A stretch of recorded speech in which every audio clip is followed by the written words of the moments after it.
Dans l'épisode d'aujourd'hui, nous examinons 5 rencontres dévastatrices avec les prédateurs les plus efficaces de la nature.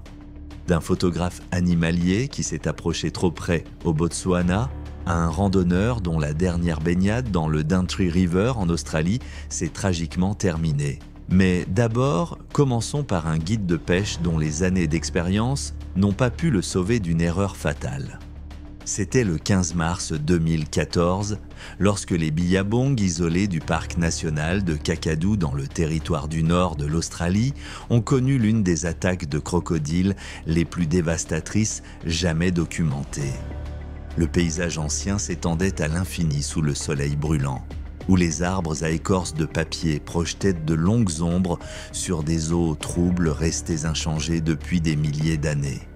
Ce désert intact, abritant certains des plus grands crocodiles marins du monde, devait devenir la dernière destination pour un guide de pêche local expérimenté, qui, après des années d'expéditions réussies, était devenu dangereusement complaisant. Jackson Cole avait passé 12 ans à naviguer sur ces eaux traîtresses et s'était forgé une réputation comme l'un des guides les plus connaisseurs du territoire. À 34 ans, il possédait une compréhension approfondie du comportement et des habitats des crocodiles, un savoir qui avait sauvé d'innombrables touristes du danger au cours de sa carrière. Son calme et son expertise approfondie faisèrent de lui un favori parmi les pêcheurs à la ligne cherchant l'expérience de pêche australienne ultime. Cependant, des difficultés personnelles et après un divorce amer avaient de poussé Jackson à chercher de plus en plus souvent la solitude dans des régions éloignées, souvent seul dans des endroits qu'il n'aurait jamais recommandés à ses clients. Ce matin-là, il choisit son lieu de pêche secret, un billabong isolé connu seulement d'une poignée de locaux.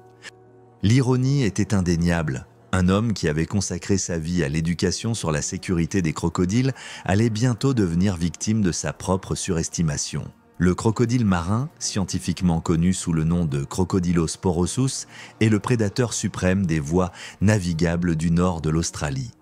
Ces géants préhistoriques peuvent atteindre des longueurs de plus de 6 mètres et possèdent la force de morsure la plus puissante de tous les animaux vivants, avec une pression allant jusqu'à 3700 livres par pouce carré, soit environ 260 kg par centimètre carré. Leur stratégie de chasse repose sur un camouflage parfait et des attaques en embuscade explosive. Ils restent immobiles pendant des heures avant de frapper à une vitesse fulgurante.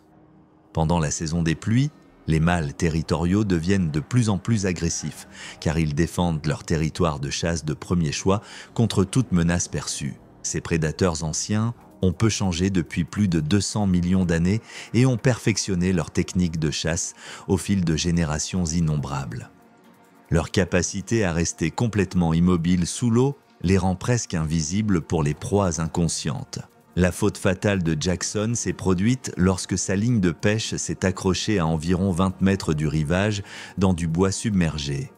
Au lieu de couper l'appât coûteux, comme il l'aurait conseillé à chaque client, Jackson prit la décision qui allait lui coûter la vie. Il retroussa son pantalon et entra dans l'eau jusqu'aux genoux, jetant par-dessus bord tous les protocoles de sécurité qu'il avait prêchés pendant une décennie.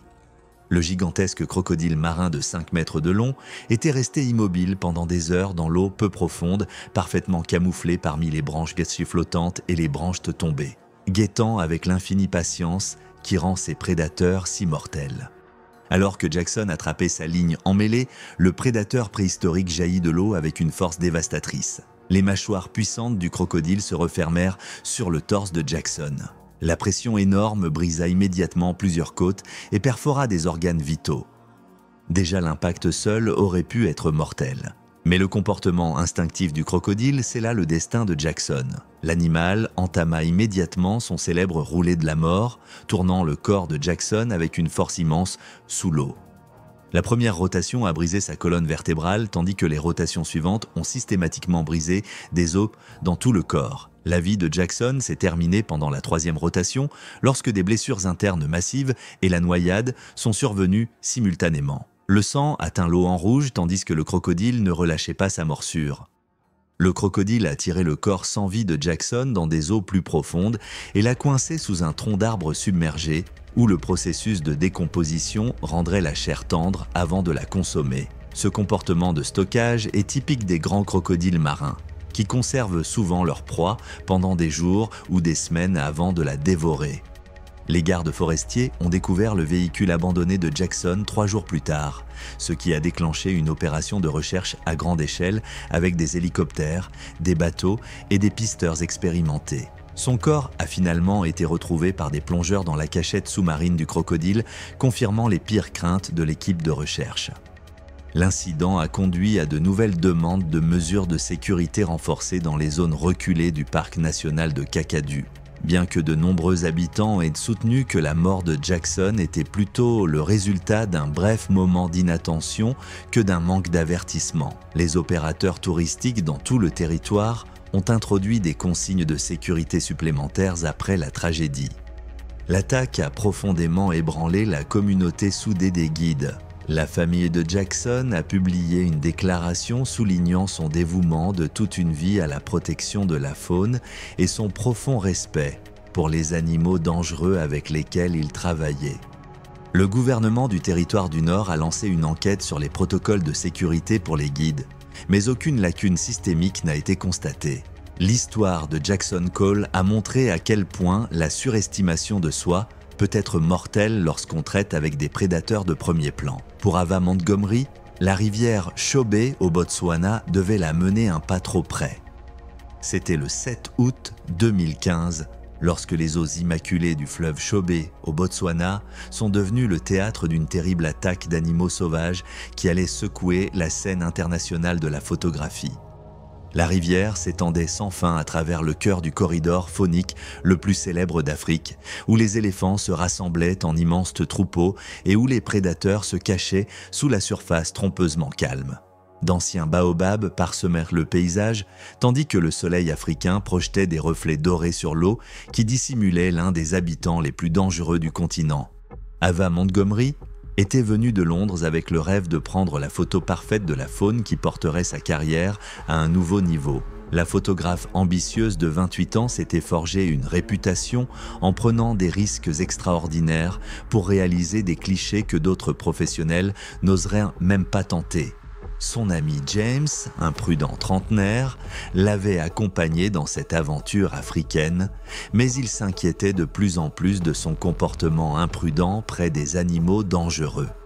L'obsession d'Ava de s'approcher plus près que quiconque lui avait déjà valu des images à couper le souffle de lions et de léopards, mais avait aussi créé un schéma dangereux d'ignorance des avertissements de sécurité. Les guides locaux avaient à plusieurs reprises averti le couple de l'augmentation de l'activité des crocodiles pendant la saison des amours actuelle. Mais Eva avait rejeté leurs préoccupations comme étant trop prudentes. Ce matin-là, elle avait vu plusieurs grands crocodiles sur la rive opposée et était déterminée à réaliser un gros plan inédit.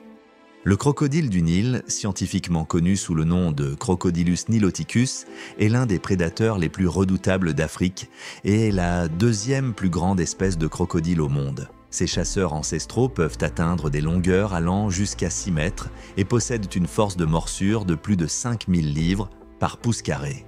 Leur stratégie de chasse repose sur un camouflage parfait et des attaques éclairs en embuscade, où ils restent souvent immergés pendant des heures, seuls les yeux et les narines dépassant de la surface de l'eau. Pendant la saison des amours, les mâles territoriaux deviennent particulièrement agressifs et considèrent tout mouvement à proximité de leur territoire comme une menace potentielle. Ces tueurs préhistoriques ont perfectionné leur technique sur des millions d'années et sont presque invisibles jusqu'au moment de l'attaque. L'erreur fatale d'Eva s'est produite lorsqu'elle s'est positionnée à seulement 3 mètres de l'eau, ignorant complètement les supplications désespérées de James de retourner en sécurité. Elle était tellement concentrée sur le réglage de son téléobjectif qu'elle a perdu toute perception de son environnement. Le massif crocodile du Nil, de 4 mètres de long, était resté immobile pendant plus d'1 heure près de la rive, parfaitement camouflé parmi la végétation flottante et les débris. Lorsqu'Ava se pencha en avant pour photographier un éléphant en train de boire en arrière-plan, elle déclencha le réflexe d'attaque explosif du prédateur. Le crocodile s'élança à une vitesse terrifiante vers la rive boueuse, couvrant la distance jusqu'à Eva en moins de 2 secondes. Ses mâchoires puissantes attrapèrent sa tête et ses épaules avec une force dévastatrice. La pression énorme écrasa immédiatement son crâne et ses vertèbres cervicales. L'impact à lui seul a causé des blessures massives au cerveau et à la moelle épinière. Mais le comportement instinctif du crocodile anéantit toute chance de survie. Le prédateur se retira immédiatement dans des eaux plus profondes, entraînant le corps inerte d'Ava sous la surface. Il commença des mouvements de secousses violentes pour désorienter et noyer sa proie, bien qu'Eva ait déjà perdu connaissance à cause des premières blessures graves. Les puissantes mâchoires maintenaient leur prise, tandis que l'animal effectuait plusieurs roulades mortelles qui brisaient systématiquement les os de son torse. En l'espace de 90 secondes, des blessures internes massives et la noyade avaient mis fin à sa vie. Le crocodile a ensuite amené le corps dans un système de grottes souterraines, le coinçant entre des racines emmêlées et des débris flottants où le processus de décomposition commencerait. Les cris de James attirèrent d'autres touristes et guides qui lancèrent immédiatement des bateaux de sauvetage. Mais le crocodile avait déjà disparu avec sa victime dans les profondeurs troubles. Malgré des recherches intensives impliquant les autorités locales et des plongeurs professionnels, le corps d'Ava ne fut jamais récupéré du système de grottes complexes. Le département de la faune du Botswana a lancé une enquête approfondie sur l'incident, mais les responsables ont conclu que des mesures de sécurité insuffisantes de la part de la victime étaient la principale cause. L'attaque a incité les organisations internationales de photographie animalière à publier de nouvelles directives de sécurité pour le travail dans les habitats de crocodiles. Les opérateurs touristiques le long du fleuve Chobe ont introduit des règlements plus stricts, obligeant les photographes à maintenir une distance minimale de la rive. La famille d'Eva a publié une déclaration par l'intermédiaire de l'ambassade britannique, la décrivant comme une passionnée de la conservation de la nature qui a perdu la vie en poursuivant ses rêves. La scène des photographes pleurait une artiste talentueuse dont les œuvres avaient déjà été reconnues dans des magazines de faune renommés. Alors que la quête d'Ava Montgomery pour la photo parfaite dans les eaux du Botswana s'est tragiquement terminée, pour Tessa Langford, le parc national Kruger devait prouver qu'un seul moment de mauvaise décision peut être mortel. C'était le 22 juin 2016, lorsque la vaste nature sauvage du parc national Kruger en Afrique du Sud est devenue le théâtre d'une excursion de camping en famille qui devait se terminer par une tragédie inimaginable. Le paysage ancien s'étendait sur 2 millions d'hectares de brousse africaine intacte, où des acacias bordèrent la savane et des points d'eau saisonniers attiraient d'innombrables espèces sauvages. Sous le ciel hivernal de l'hémisphère sud, les campings isolés du parc offraient aux familles une expérience authentique de la nature. Cependant, elle comportait aussi des dangers que de nombreux visiteurs sous-estimaient. Tessa Langford avait soigneusement planifié ce voyage de camping pour reconnecter sa famille avec la nature et rapprocher ses 2 jeunes enfants de la faune africaine. La développeuse de logiciels de 42 ans de Johannesburg avait une personnalité méthodique, ce qui lui était avantageux dans le monde de l'entreprise. Cependant, elle manquait d'expérience pratique en camping sauvage. Son mari Mark exprimait constamment des inquiétudes quant à la sécurité de camper si près des animaux sauvages dangereux. Mais Tessa lui assurait sans cesse que les bonnes précautions protégeraient leur famille. Malgré les avertissements des gardes forestiers concernant des récentes observations de crocodiles près des points d'eau populaires, Tessa a choisi un emplacement de camping à seulement 50 mètres de l'un des points d'eau les plus fréquentés du parc. Sa décision était motivée par les possibilités spectaculaires d'observation de la faune, surtout tôt le matin et en soirée lorsque les animaux venaient boire. L'ironie était tragique. Le désir d'une mère dévouée de créer des souvenirs magiques pour ses enfants devait finalement mener à sa propre perte. Le crocodile du Nil est l'un des prédateurs de pointe les plus réussis d'Afrique et a survécu presque inchangé depuis plus de 200 millions d'années. Ces reptiles impressionnants peuvent atteindre des longueurs de plus de 5 mètres et possèdent une force de morsure parmi les plus puissantes du règne animal. Avec une pression allant jusqu'à 5000 livres par pouce carré, soit environ 350 kg par centimètre carré. Leur stratégie de chasse repose sur un camouflage parfait et une embuscade patiente. Ils restent souvent immobiles pendant des heures dans l'eau peu profonde, attendant leur proie. Pendant la saison sèche, lorsque les sources d'eau se raréfient, les crocodiles se concentrent autour des points d'eau permanents restants, rendant ces zones particulièrement dangereuses pour les visiteurs inconscients. Ces prédateurs anciens sont surtout nocturnes et deviennent les plus actifs pendant les heures plus fraîches du crépuscule du soir et du matin, lorsque leur métabolisme à sang-froid fonctionne le plus efficacement. La faute fatale de Tessa s'est produite à 2 heures du matin lorsqu'elle a été réveillée par des bruits d'éclaboussures étranges et des grognements profonds venant de la direction du point d'eau. Inquiète pour la sécurité de sa famille endormie, elle ouvrit doucement la fermeture éclair de la tente et sortit dans l'air frais de la nuit sans réveiller son mari ou ses enfants. Au lieu d'utiliser une lampe de poche qui aurait pu rendre visible le danger dans l'eau peu profonde, Tessa a décidé d'examiner la perturbation dans l'obscurité totale pour ne pas effrayer les animaux présents. Le grand crocodile du Nil avait guetté une proie près du point d'eau. Attiré par l'odeur persistante des restes de nourriture de la famille qui avaient été éliminés de manière inappropriée la veille au soir. Lorsque Tessa était arrivée à 5 mètres du bord de l'eau, le crocodile de 4,50 m a jailli de l'eau à une vitesse dévastatrice. Ses mâchoires puissantes saisirent les 2 jambes juste en dessous des genoux. La pression énorme déchira immédiatement des artères importantes et brisa des os. Les dents acérées, comme des rasoirs, pénétrèrent profondément dans les muscles et les tissus, entraînant en quelques secondes une perte de sang catastrophique. Le cri perçant de Tessa déchira le silence de la nuit et réveilla immédiatement sa famille effrayée dans la tente. Le prédateur commença à l'entraîner vers des eaux plus profondes, ses membres puissants poussant chasseurs et proies dans les profondeurs troubles. Là, le crocodile effectua une série de roulades mortelles brutales, tournant le corps de Tessa sous l'eau avec une force énorme. La première rotation lui a brisé le bassin, tandis que les rotations suivantes ont systématiquement écrasé ses côtes et sa colonne vertébrale. La combinaison de blessures massives, de perte de sang et de noyade, a mis fin à la vie de Tessa en moins de 2 minutes après l'attaque. Les tentatives désespérées de Mark pour atteindre l'eau étaient vaines. Le crocodile avait déjà disparu dans les zones plus profondes du trou d'eau.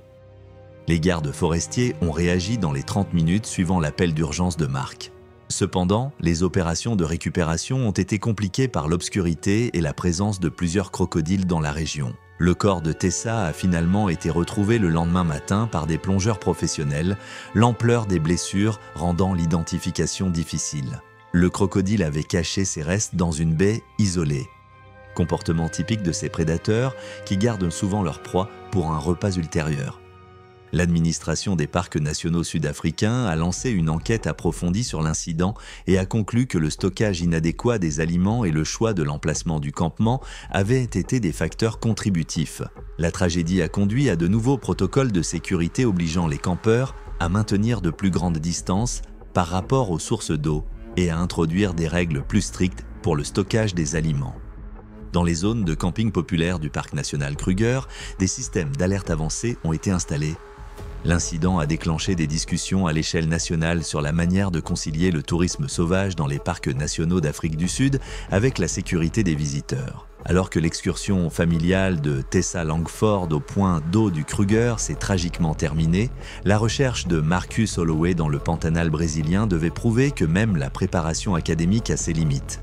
C'était le 14 septembre 2017, lorsque les zones humides reculées du Pantanal brésilien sont devenues le théâtre d'une expédition de recherche qui devait se terminer par une tragédie dévastatrice.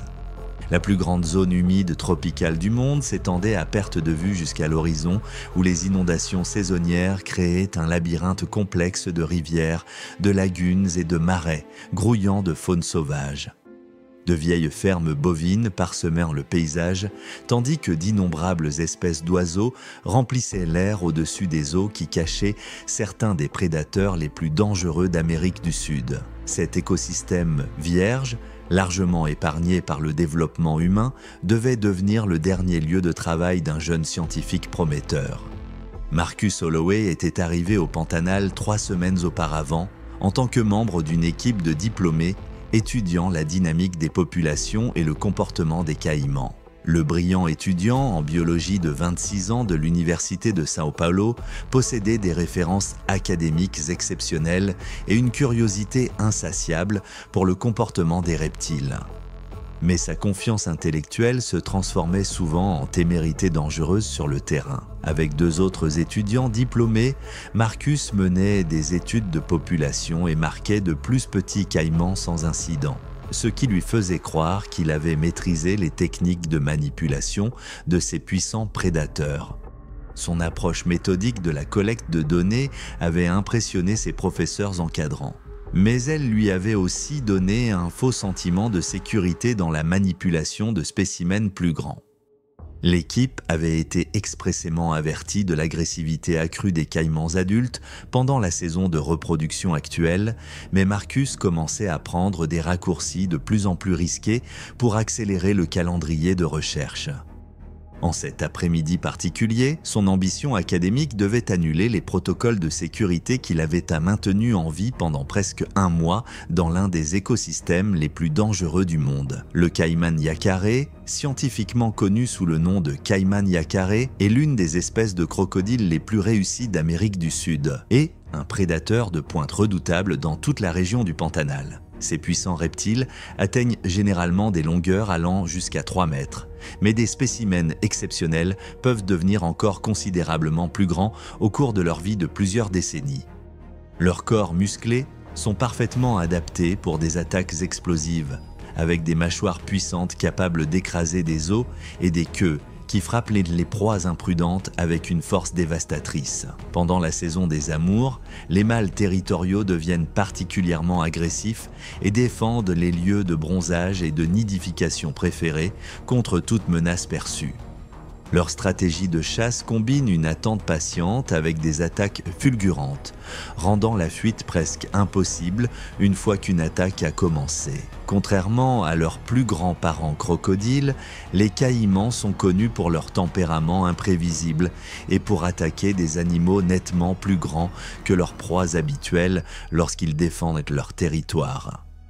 L'erreur fatale de Marcus s'est produite lorsqu'il a vu un grand mâle caïman se prélasser sur une berge boueuse et a décidé de le capturer pour le mesurer et le marquer, sans attendre ses 2 compagnons qui cataloguaient des spécimens plus petits à environ 100 mètres de là. Le caïman de 3 mètres semblait léthargique sous la chaleur intense de l'après-midi, ce qui a conduit Marcus à supposer qu'il pourrait le capturer seul avec seulement une simple boucle et un ruban à mesurer. Les directives universitaires exigeaient clairement plusieurs chercheurs pour chaque spécimen de plus de 2 mètres. Pourtant, la confiance excessive de Marcus en ses capacités l'a amené à ignorer ces consignes de sécurité. Il s'est approché du reptile massif sous le mauvais angle, offrant ainsi au caïman une voie de fuite claire vers l'eau et se plaçant lui-même dans la position la plus vulnérable possible. Lorsque Marcus a essayé de passer la corde autour du cou du caïman, le reptile a explosé en action avec une vitesse et une violence effrayante. Sa puissante queue balaya les jambes de Marcus avec une force énorme, le projetant au sol et le laissant complètement sans défense. Avant que Marcus ne puisse se relever, les mâchoires massives du caïman se refermèrent sur son bras droit, juste en dessous du coude, la pression écrasante brisant immédiatement à la fois le radius et le cubitus tout en sectionnant d'importants vaisseaux sanguins.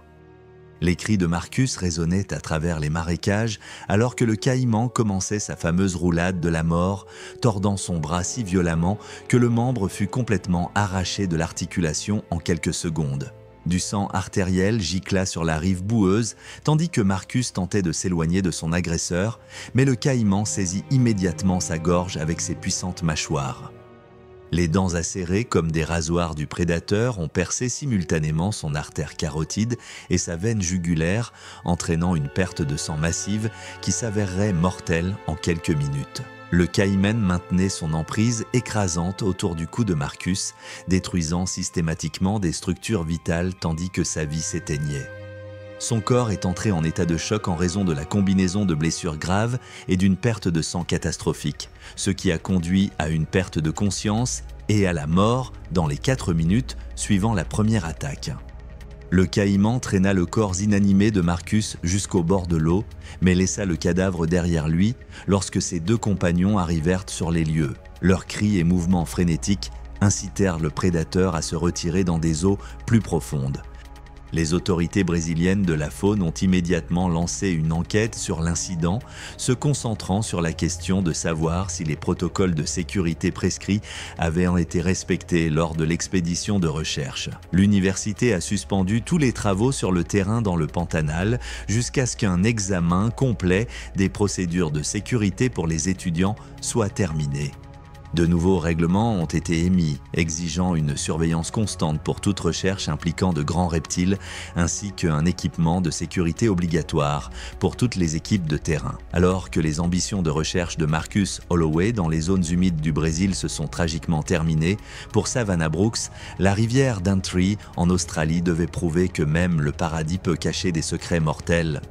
C'était le 3 novembre 2018, lorsque les eaux immaculées du fleuve Daintree dans le Queensland, en Australie, sont devenues la scène de l'une des attaques de crocodiles les plus évitables de l'histoire de la région. La forêt tropicale ancienne s'étendait le long des rives du fleuve, où des arbres imposants formant une canopée restaient inchangés depuis des millions d'années.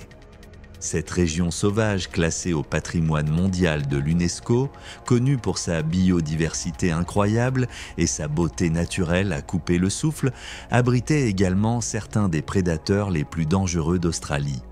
Le paradis tropical, qui attirait chaque année des milliers de visiteurs internationaux, devait devenir la dernière destination d'une jeune voyageuse espagnole en sac à dos dont l'esprit aventureux finirait par tout lui coûter.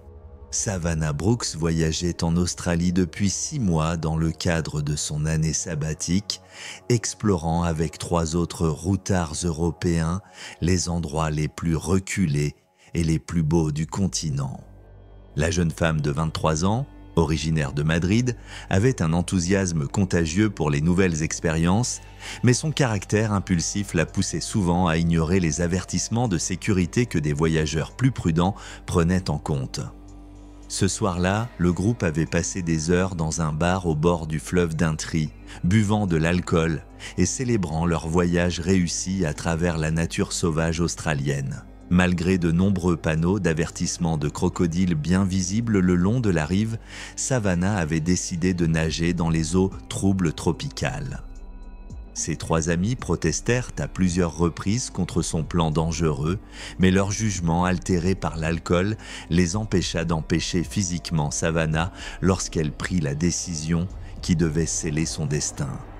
Le crocodile marin, le principal prédateur aquatique d'Australie, est l'un des chasseurs les plus réussis de la Terre et a survécu presque inchangé depuis plus de 200 millions d'années. Ces géants préhistoriques peuvent atteindre des longueurs de plus de 7 mètres et possèdent la force de morsure la plus puissante de tous les animaux vivants aujourd'hui, avec une pression écrasante de plus de 260 kg par centimètre carré. Leur stratégie de chasse repose sur un camouflage parfait et des attaques surprises explosives, restant souvent immobiles pendant des heures dans l'eau trouble, attendant que des proies inconscientes pénètrent dans leur territoire. Pendant les mois plus chauds, les mâles territoriaux deviennent de plus en plus agressifs, patrouillent dans les meilleurs territoires de chasse et considèrent toute perturbation comme une menace potentielle ou une opportunité. Ces prédateurs anciens sont parfaitement adaptés à la chasse dans l'eau avec des queues puissantes qui les propulsent à une vitesse surprenante à travers l'eau. L'erreur fatale de Savannah s'est produite lorsqu'elle s'est déshabillée jusqu'à ses sous-vêtements et, malgré les tentatives de plus en plus désespérées de ses amis pour la dissuader de cette décision suicidaire, elle est entrée dans l'eau infestée de crocodiles. L'alcool dans son corps avait fortement altéré son jugement et sa capacité de réaction, tout en lui donnant une fausse confiance en ses capacités de nage dans des conditions dangereuses. Elle est entrée dans l'eau à un endroit où plusieurs panneaux d'avertissement indiquaient clairement la présence de grands crocodiles marins, mais son état d'ébriété l'empêchait de comprendre la gravité du danger. L'eau lui arrivait à la taille lorsqu'elle commença à nager vers le centre de la rivière, créant des vibrations qui attirèrent immédiatement l'attention d'un énorme crocodile de mer de 4,50 m qui rôdait dans les zones plus profondes. Alors que Savannah flottait à environ 30 mètres du rivage, totalement inconsciente du danger mortel qui s'approchait sous elle, se positionna le gigantesque crocodile directement sous son corps sans défense.